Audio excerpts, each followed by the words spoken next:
4500ની વસ્તી ધરાવતું એ ગામ જ્યાં અત્યાર સુધીમાં 800થી વધુ ખેલાડીઓ રાષ્ટ્રીય આંતરરાષ્ટ્રીય કક્ષા સુધી વોલીબોલ રમી ચૂક્યા છે। તમને જાણીને સુખદ આશ્ચર્ય થશે કે અંદાજે 150 ખેલાડીઓને સ્પોર્ટ્સ કોટામાં સરકારી નોકરી મળી, જેમાં 50થી વધુ ગામની દીકરીઓ છે। પ્રદેશ, દેશ, વિદેશમાં ક્યાંય પણ વોલીબોલની સ્પર્ધા હોય, ગુજરાતના છેવાડાના જિલ્લા ગીર સોમનાથના સરખડી ગામના ખેલાડીઓ આ સ્પર્ધામાં હોય જ, અને એટલે જ સરખડી ઓળખાય છે વોલીબોલ ગામ તરીકે, જેનું શ્રેય જાય છે કોચ વરજાંગવાળાને।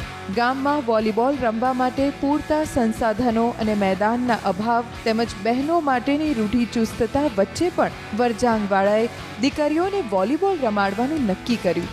1990માં પહેલી વખત બહેનોની ટીમ વોલીબોલ રમવા ઉતરી ત્યારે આયોજકોએ ગણવેશમાં શર્ટ, ઘાઘરો, હાથમાં બંગડી, પગમાં ઝાંઝર અને સ્લીપર પહેરેલી બહેનોને જોઈને ઠપકો આપ્યો, પણ વરજાંગભાઈની દીકરીઓને વોલીબોલ રમતી કરવાની મક્કમતા અને વર્ષના સંઘર્ષના પરિણામે હાલ ગામના ખેલાડીઓમાં 64થી વધુ બહેનો રાષ્ટ્રીય કક્ષાએ અને 4 બહેનો આંતરરાષ્ટ્રીય કક્ષા સુધી રમી ગુજરાતનું નામ રોશન કર્યું છે। ખેલકૂદ ક્ષેત્રે વરજાંગભાઈ વાળાના યોગદાન બદલ તેમને અસ્મિતા સન્માન પુરસ્કારથી સન્માનિત કર્યો।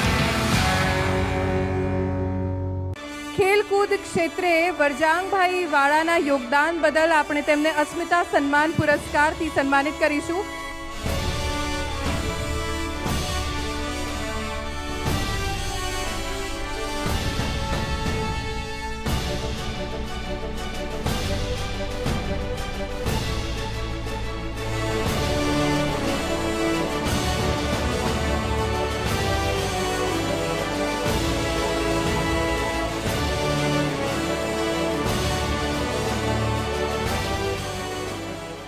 નાનું એવું 4500 વસ્તીનું ગામ, લાજ પ્રથાના રિવાજો,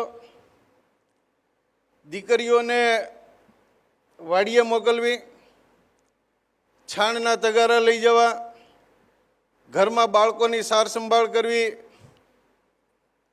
સ્કૂલે પણ અનિયમિત મોકલવી, એવા સંજોગોમાં અમે પ્રયત્ન કરી 1990ની અંદર મેઘરજ મુકામે પહેલી ટીમ લઈ ગયા ત્યારે ઘાઘરો, શર્ટ, પગમાં છડા, સ્લીપર અને હાથમાં બંગડી પહેરેલી આવી સ્થિતિમાં અમે વાલીઓને સમજાવીને રાજ્ય કક્ષાએ લઈ ગયા, અને ત્યારે મને એટલો બધો ઠપકો સ્ટેટના આયોજકોએ આપ્યો અને એની બાબતમાં સાચા હતા, પણ અમે ચેલેન્જને સ્વીકારી અને ગામડાની દીકરીઓ જે છે રાષ્ટ્રીય આંતરરાષ્ટ્રીય કક્ષાએ કેમ ન રમી શકે।